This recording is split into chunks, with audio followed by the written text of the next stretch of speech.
মানে ইয়াতে এক্সিডেণ্ট হয় মানে আমি তাতে নাছিলোঁ মানে ল'ৰাজন আমাৰ এতিয়া দোকান কৰে টায়াৰ দোকান কৰে তো তাৰ পৰা মানে খোজকাঢ়ি আহি আছিল শুনাৰ মতে তো যাই মানে চাহ খাব যাওঁতে তীব্ৰ পৰি বেগী মানে এখন বাইকে খুন্দি মাৰি মানে ৰখিছিল অলপ বেলে মানে মানুহে দেখা পাইছে তো মাৰি মানে সি পলাইছে পিছত আমি আহি দেখোঁ পৰি আছে পৰি থকাৰ ফলত মানে আমি গোটেইখিনি আহি উঠাই মানে অলপ এম্বুলেঞ্চ ফোন কৰিছিলোঁ যদিও মানে অলপ আহাতে লেট হোৱাৰ কাৰণে আমি প্ৰাইভেট গাড়ী দি মানে আমি সিহঁত পঠাই দিছোঁ মানে হস্পিটেল পঠাই দিছোঁ।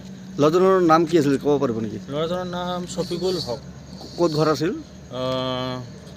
ভগৱান পাণ্ডৱা।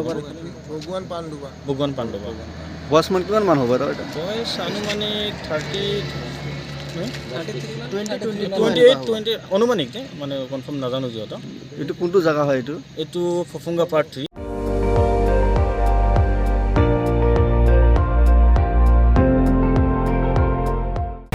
আপুনি চাই আছে ND24 সৰ্বশ্ৰেষ্ঠ নহয় সৰ্বোত্তমৰ দৌৰত।